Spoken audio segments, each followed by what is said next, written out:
My unfaithful wife had an emotional meltdown after her affair partner refused to commit to her, and now she wants to reconcile, but I've made up my mind, I'm done. I'm a 50-year-old man, and for over 23 years, I was married to my wife, Sarah, who's 48. We've built a life together, raising 3 kids, Emily, 22, Josh, 19, and Lily, 17, who's about to turn 18. But recently, everything came crashing down. Last week, Sarah sat me down and dropped a bombshell. For the past 2 years, she'd been having an affair with her coworker, Ryan, a 27-year-old. She claimed she was finally ready to be honest about it and take her relationship with Ryan to the next level. She figured the timing was right since our kids are mostly grown, Emily has her own place, Josh is off at college, and Lily was out with friends that day. It was just the 2 of us in the house, and I guess she thought it was the perfect moment to confess. Hearing her admission was like being hit by a freight train. My entire world crumbled in an instant. I'm thankful the kids weren't home to witness the mess I became, crying uncontrollably, begging her to stay, and pleading for another chance at our marriage. It wasn't my finest moment, but it was raw and real. I couldn't believe this was happening. Sarah, the woman I'd loved and built my life with, had not only betrayed me but had been doing so for 2 years. She sat there, patting my arm and saying things like, "You'll move on, you'll find someone else," as if that could fix the damage she'd done. Her words felt hollow, almost rehearsed, like she'd been preparing for this conversation. After about half an hour of sobbing, something inside me shifted. I managed to gather enough strength to tell her to leave. I couldn't bear to look at her anymore, let alone share the same space. Sarah looked stunned, probably because I'd gone from begging her to stay to asking her to pack her things in a matter of minutes. But I meant it. If she was ready to throw away everything we'd built together, then I wasn't going to stand in her way. Without much of a fight, she packed a duffel bag she'd already prepared, proof she'd been planning this, and left after an awkward hug that I didn't reciprocate. I stood there like a statue, numb and lifeless, as she walked out the door. After she left, the floodgates opened again, and I cried for hours. By the time Lily came home, I was passed out on the couch, emotionally drained. When she woke me up, she immediately noticed my red, swollen eyes and asked me what was going on. I could barely get the words out, but I told her the truth. Saying it out loud made it all too real, and I broke down again. But this time, Lily was there to comfort me, her concern genuine and heartfelt. She was just as blindsided as I was. At that point, I still hadn't told anyone else, but Lily stepped up and made several phone calls. She contacted her siblings, urging them to come home as soon as they could. She also reached out to my brother, Chris, who's 45 and single by choice but has always been my rock. True to form, Chris dropped everything and drove over, even though he lives hours away. Chris moved in temporarily to help us all get through those first few days. He knew I needed time to process everything, to grieve the end of my marriage and adjust to this new reality. Having him around was a blessing. He cooked meals, checked on the kids, and made sure I didn't completely fall apart. It's only been a week since Sarah's confession, but I'm starting to feel a little more stable. I know I have to keep it together for my kids, who are struggling with this too. It's a long road ahead, but at least I'm not walking it alone. It's been a week now, and Chris is still here, along with all my kids. We're trying to navigate through this mess together, though it still feels like I'm trapped in a nightmare I can't wake up from. I never expected Sarah leaving to take such a toll on me emotionally, but here I am, struggling to even get out of bed in the mornings. Looking back, I'm grateful Chris answered that call and decided to move in because, honestly, I don't know how I'd be managing without him. I've felt completely lost since Sarah walked out, and having my brother and kids around has been the only thing keeping me afloat. They've all been unbelievably kind and supportive, and I can't thank them enough for it. I've already spoken to my lawyer to start preparing for the inevitable divorce. Though I haven't filed yet, mostly because I've been waiting for Sarah to make the first move. It's been odd that I haven't received anything from her so far. But last night, I found out why. Late in the evening, just as I was winding down, my phone rang. To my surprise, it was Sarah. I hadn't heard from her since she left, and the call caught me completely off guard. I had no clue what she wanted after all this time. When I answered, her voice was shaky, and I could tell immediately that she'd been crying. She started by asking about the kids, whether they were all home and how they were doing. I kept my tone as neutral as possible, not wanting to let her know that I still cared, even though deep down, I do. I told her that the kids were fine and that Chris was staying with us, keeping my answers short and clipped. I didn't want to give her the satisfaction of hearing any concern in my voice. But then she started crying, hard, and it caught me completely off guard. She was the one who betrayed me, left me, and blew up our life together. Why on earth would she be the one breaking down? Against my better judgment, I asked her if she was okay. That's when she told me everything. Apparently, the day she left, Sarah had gone straight to Ryan's place, expecting to move in with him. But when she brought it up, he flat out refused. He told her he wasn't ready for a serious relationship and admitted that their fling had been nothing more than fun for him. He made it clear that he wasn't interested in settling down, especially not with someone in Sarah's situation, a 48-year-old woman with 3 grown kids. According to him, he still wanted to enjoy his youth and wasn't looking for any long-term commitment, especially not with someone who couldn't give him the life he envisioned, including starting a family of his own someday. Hearing all this from Sarah was like watching karma unfold in real time. She went on to explain how she'd been living in a hotel ever since, too scared to reach out to me, not knowing if I'd let her come back. She told me the kids weren't speaking to her anymore. Apparently, they'd all blocked her on their phones and social media without saying a word. Now, with nowhere else to turn, she was calling me, asking if I'd let her come back home and give her another chance. Her audacity floored me. My shock quickly gave way to anger, the kind of anger I should have felt the moment she first told me about her affair. Without hesitation, I told her there was absolutely no chance I'd take her back. She didn't give me a second chance, so why should I offer her one? I told her I was glad she was finally feeling the consequences of her choices and that she deserved every bit of what was happening to her. Before she could respond, I hung up the phone. Then I turned it off altogether, determined to get some sleep without letting her invade my thoughts any further. Even now, I can't believe she thought she could just waltz back into my life after the devastation she caused. The sheer nerve of it makes my blood boil. She really thought she could just come running back to me and I'd clean up the mess for her, like I always did.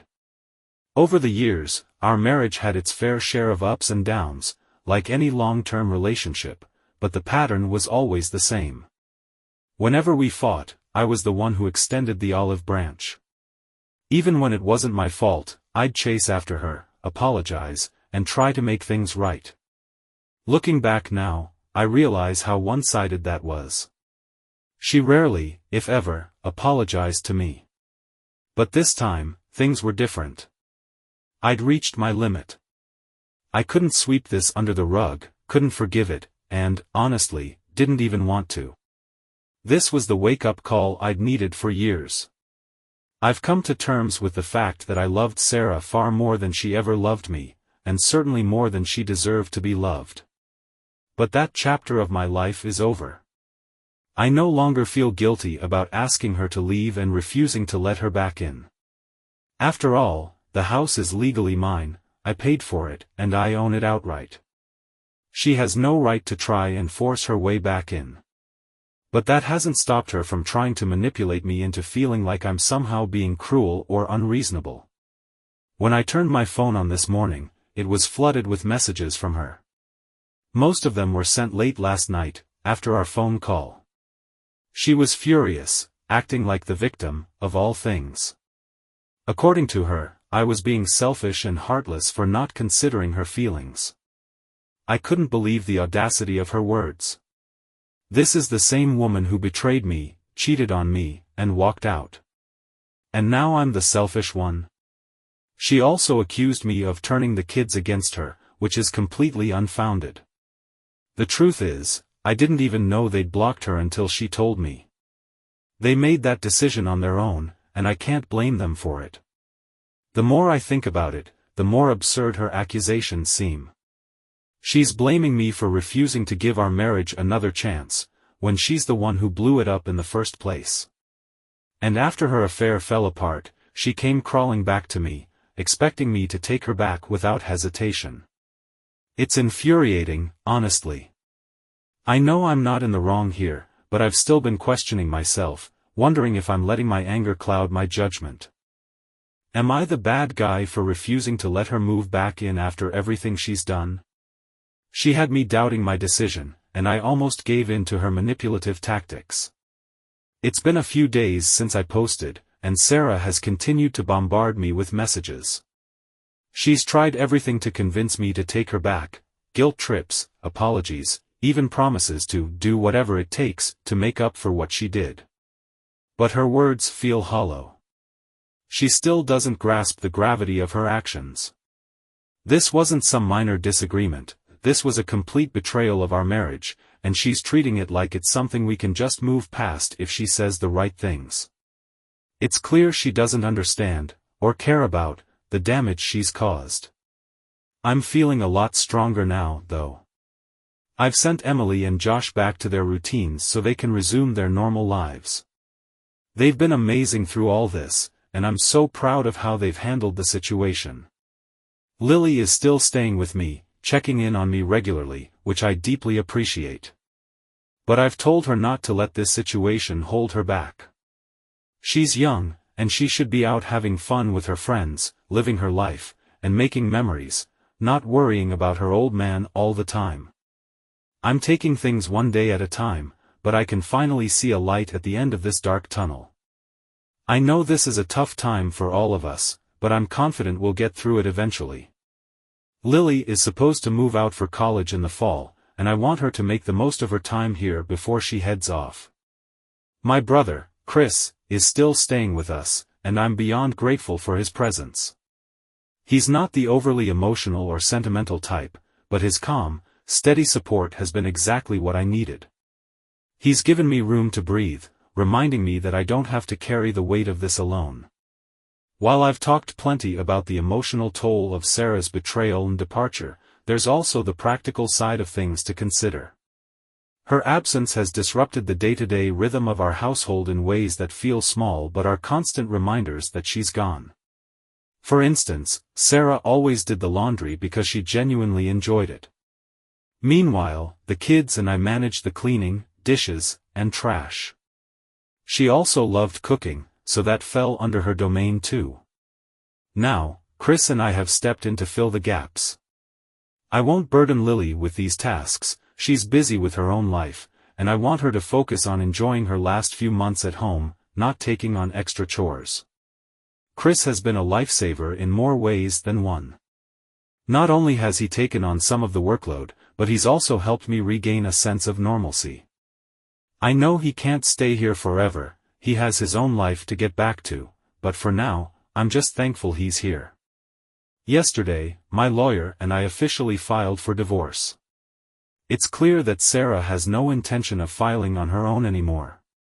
Now that her relationship with Ryan has imploded, she's hoping to worm her way back into my life. But that's not happening. She'll be served with the papers in a couple of days, and then the real battle begins. Even thinking about it exhausts me. Divorce is something I never thought I'd have to go through, and yet here I am. It's heartbreaking, but I've accepted that there's nothing more I can do. At least I can walk away knowing I gave everything I had to save our marriage. The blame for this mess falls squarely on her shoulders, not mine. I'm also grateful that my kids are grown. If they were younger, the added stress of a custody battle would have been unbearable.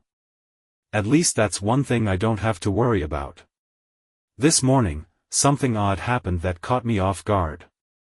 While I was folding laundry, a task I'm still getting used to, I found an old receipt tucked inside one of Sarah's coat pockets.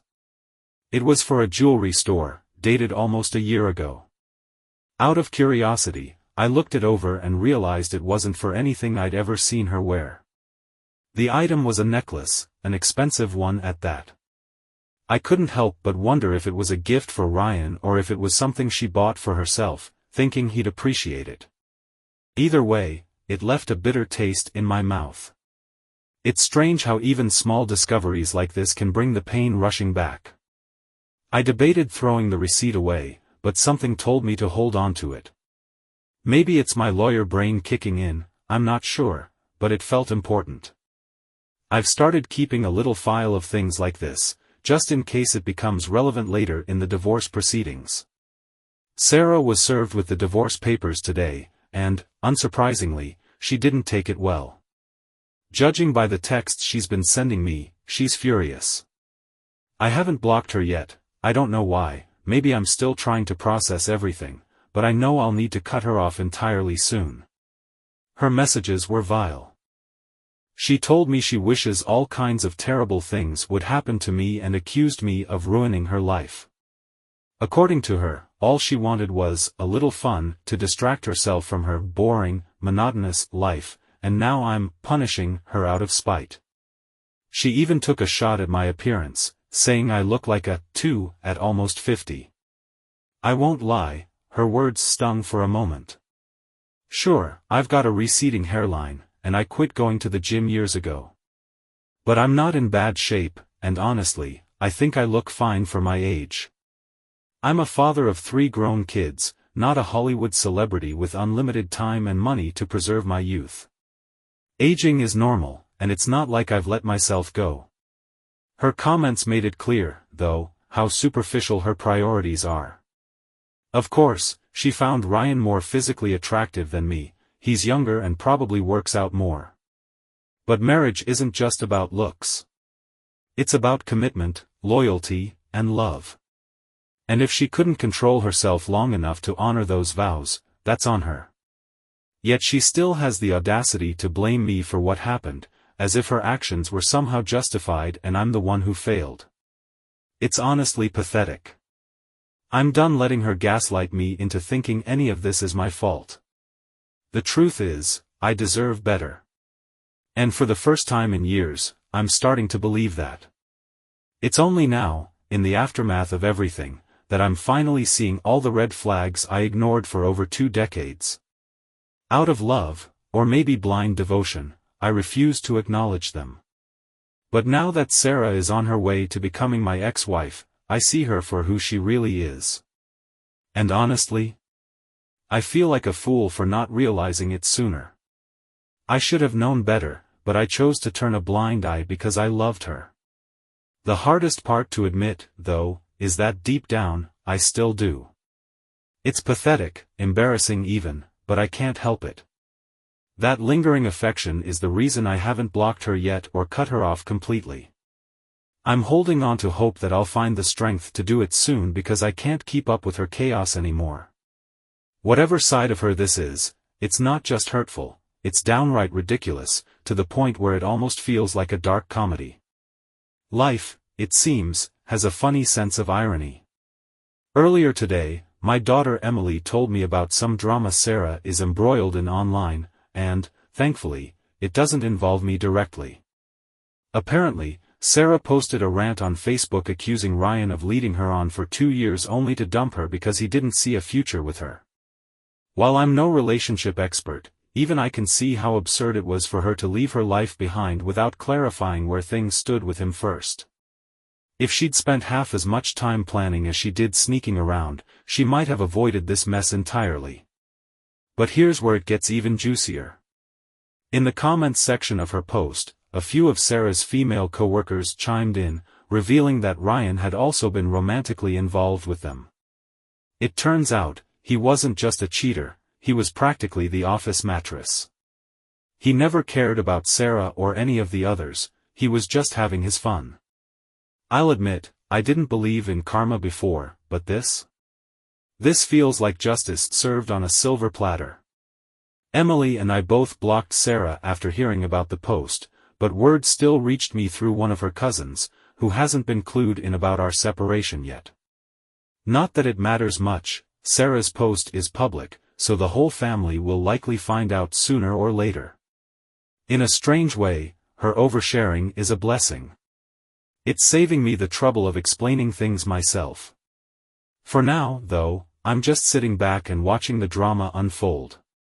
It's almost cathartic to see her chaos from the sidelines.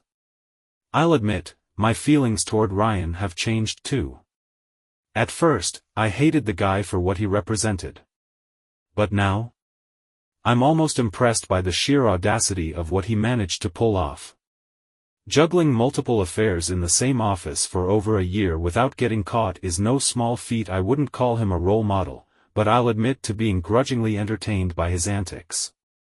Honestly, I might even congratulate him if I ever run into him, just for the irony of it all.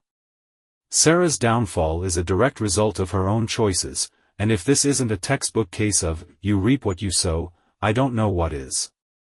It's been a little over a month since my first post, and we're now in the settlement phase of the divorce. I can't believe how much has changed in such a short time. When I look at Sarah now, I feel nothing. Not anger, not sadness, not even regret. She smiles at me during our meetings and sometimes tries to start a conversation, but I make a point to keep my distance. As far as I know, she's living with a friend now and has been fired from her job. I don't have to pay her alimony either. Her public confession of infidelity on Facebook took care of that for me.